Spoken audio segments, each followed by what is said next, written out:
The fire was beautiful if you didn't know what was inside it. That's the thing about watching something burn from a distance, the light does something to your eyes that almost looks like warmth. Orange and gold climbing the side of a car parked 20 meters from a concrete pole on a dirt access road outside the city, the road that exists between places rather than in them, and in the dark it looked like a lantern, like something lit on purpose. It was lit on purpose. The man standing 15 meters back, watching it go, had his phone in his hand and his face arranged into a man who has just understood that something terrible has happened. He was good at that look. He'd practiced things like it his whole life, the art of feeling nothing on the inside while producing, for the outside world, exactly what the outside world expected to see. His name was Park Sung-jin. He was 38 years old. He was a husband. He waited until the fire reached the passenger door. Then he started shouting. My wife is in there, somebody help me." His voice broke on "help me." He'd planned that too. Here is what Park Sung-jin did not know. My wife is in there! On that road Somebody in the help dark, me! watching that car burn. There's a fire! My wife, please! His wife was not in the car. She was 3 kilometers back, wrapped in a blanket on a stranger's couch, one hand pressed to her belly, her baby still moving, her eyes open, watching the ceiling, alive. And the man whose couch it was, a man named Oh Jae-won, who had not slept a full night in 9 months, was sitting in the chair across from her with his phone in his lap, watching the front door, waiting. You need to understand what Park Sung-jin was, before you understand what he did. And to understand that, you need to understand what Caroline was first. Caroline Asante had come to Seoul the way certain women come to new cities, not running from something, but running toward herself, toward a version of her life that felt more true than the one she'd been handed. She was 29, from Atlanta, Georgia, a city that had given her everything she loved and something she needed to leave behind. She worked in international logistics coordination, a work that required a talent for managing complexity, keeping 15 things moving simultaneously without any of them colliding. She was very good at it. She'd met Sung-jin at a trade conference in Singapore. He was Korean, polished, with a humor that comes from intelligence deployed. He asked questions that showed he'd actually listened to what you said 20 minutes earlier. He remembered the name of her college roommate, whom she'd mentioned once, in passing, and asked about her 6 weeks later. She noticed that, they always noticed things like that. They dated for 14 months across 3 countries. He proposed in Atlanta, in the apartment she'd grown up near, with both families on a video call, and she had cried in the way of someone who has finally put down something heavy, not because she was weak, but because she'd been carrying it alone for a long time. They moved to Seoul. And for a year and a half, the life was real. He was tender, present. He learned to cook the things she missed from home, badly at first, then with a stubborn competence that made her love him for the trying.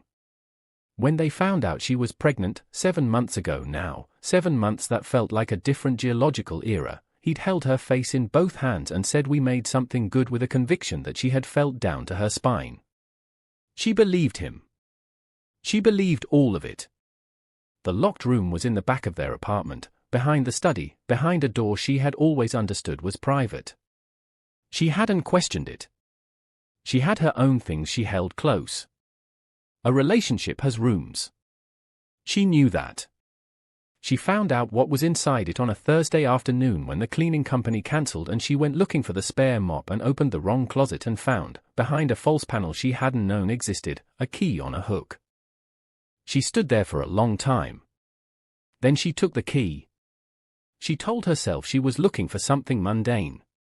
Something that would embarrass them both slightly and be forgotten by the time he got home. A surprise, maybe. Old journals. The room was small. A desk. A laptop. A filing cabinet.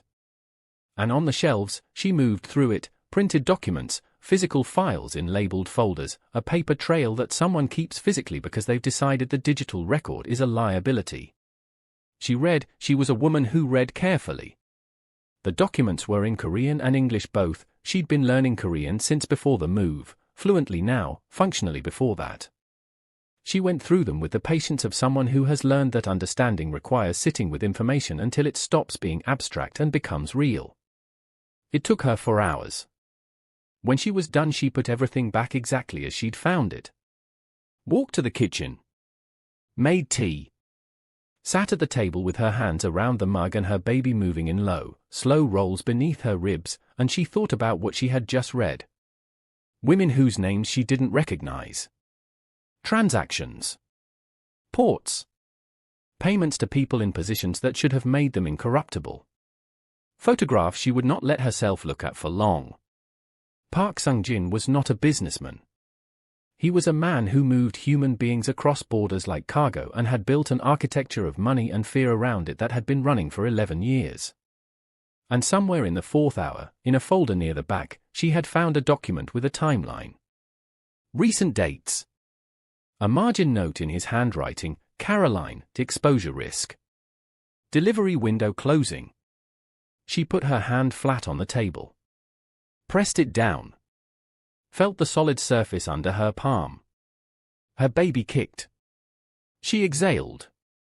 She did not have weeks to build a case. She understood that immediately. The women in his files had not had weeks either.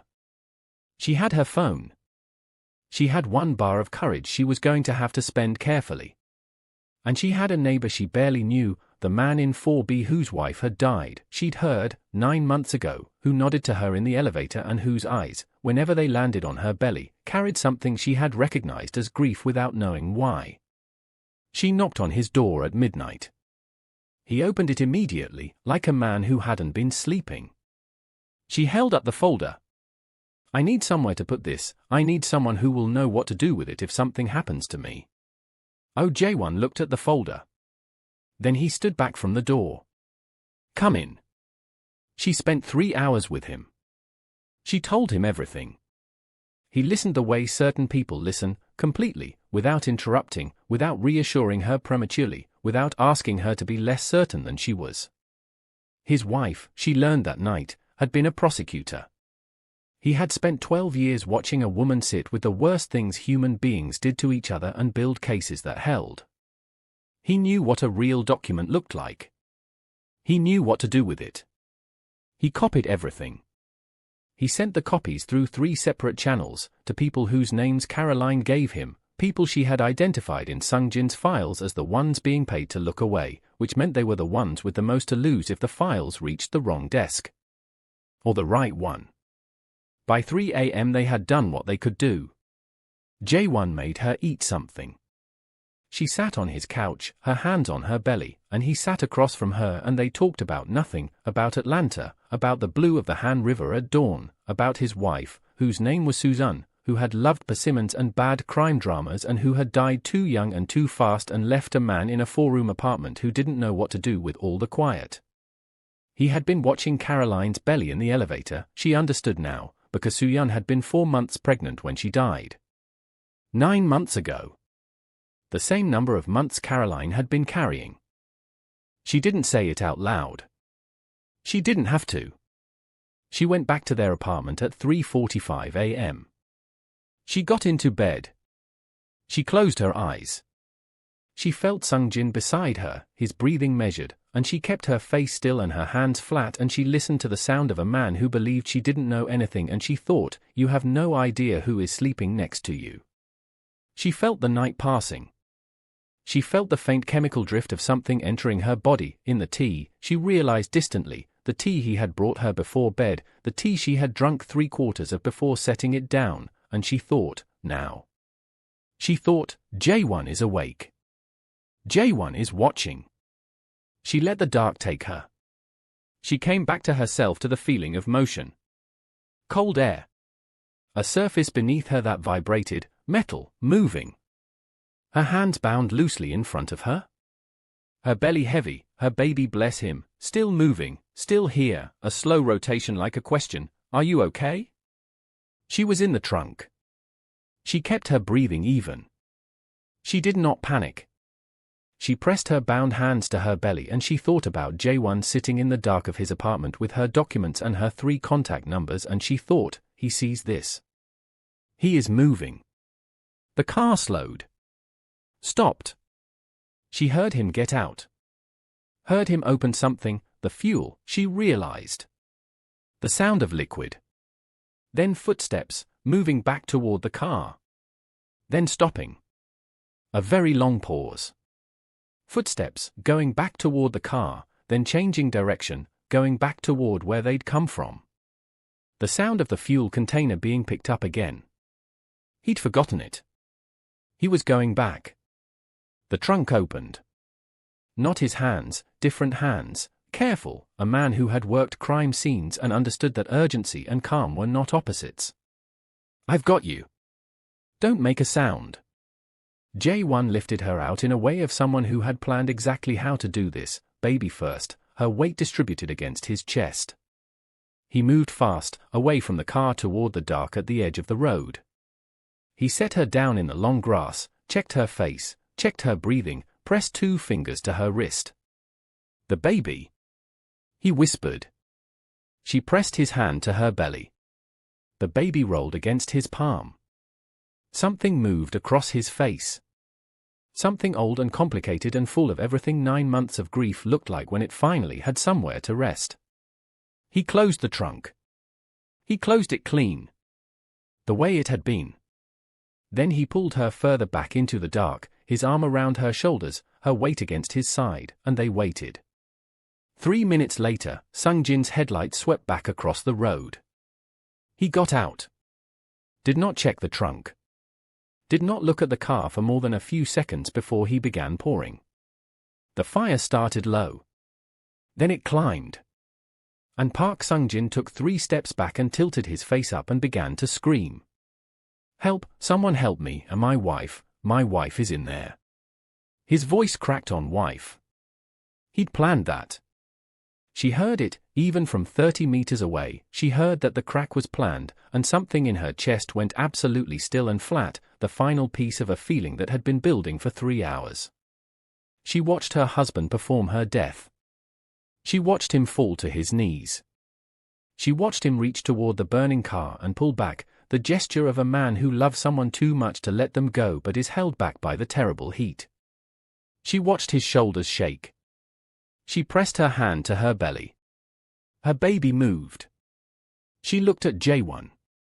He had his phone out, already speaking, the call she'd told him to make when this moment came, the contact who would receive the package, who had been waiting for exactly this.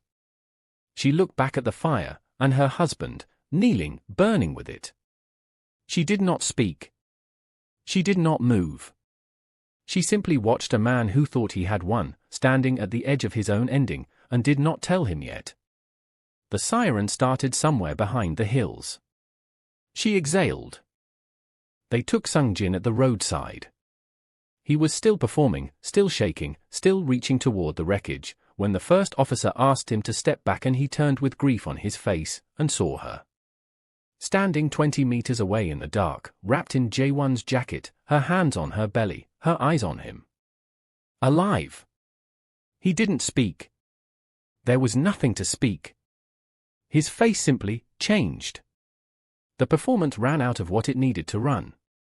What was underneath it was not guilt, not exactly, it was the look of a man who has spent his life believing he was the most precise thinker in every room suddenly confronting a room where someone had thought further than him. She had given the documents to the neighbor the same night she found them. Before the tea. Before the trunk. Before the fire. While he was still planning, she was already finished. The arrest was brief. He went without speaking. They put him in the car and the car drove away and the burning car continued to burn and the road was very quiet. She named her son Eli.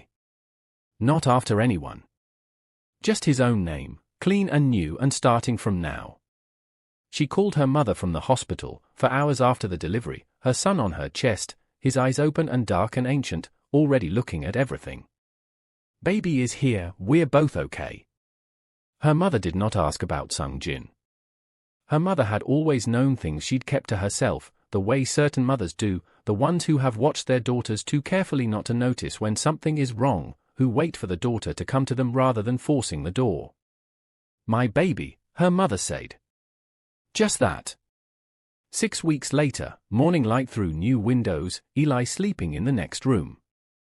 J1 was in the kitchen making eggs, badly, with the stubborn competence of a man who has decided that being bad at something is not a reason to stop trying. She was on the balcony. Her natural hair loose. Both hands wrapped around a mug. The city moving below her in its ordinary beautiful indifferent way, buses and bicycles and a blue of a soul morning that she had come to love before everything and had not stopped loving through it. He came out with a plate. Set it on the railing. Took the other chair. They Saturday. The light moved. He didn't check the trunk, she said. It wasn't the first time she'd said it. She was still turning it over, the way you turn over the one piece that doesn't look like it should have been the piece that saved everything. He was certain men stopped checking. She looked at her mug. Soo-yeon would have liked you, he said. Like it was a thing he'd been deciding for a while. She looked at him. He was looking at the street. I think I would have liked her too. He nodded. Picked up his coffee. Somewhere inside, Eli made a sound he made when he was deciding whether to wake up, the sound that sat exactly on the edge of sleep and world. They both heard it. Neither of them moved yet. They let the morning be what it was. Here is what I want you to hold. Caroline didn't survive because she was lucky. The car was unlocked, yes.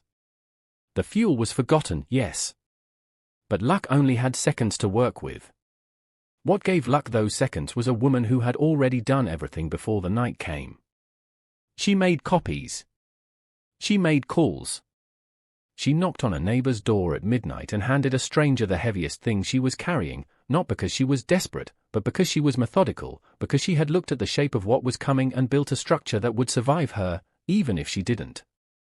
He thought he was extinguishing something. He didn't know she had already spread the fire.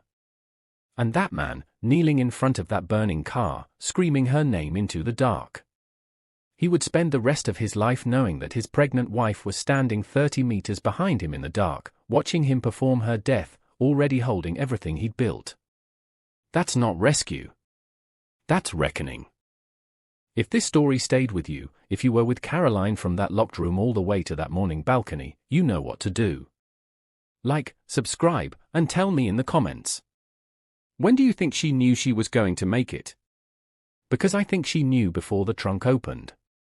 I think she knew the moment she knocked on his door. Subscribe to Nova Tales TV. Because this is not where the story ends, not at the rescue.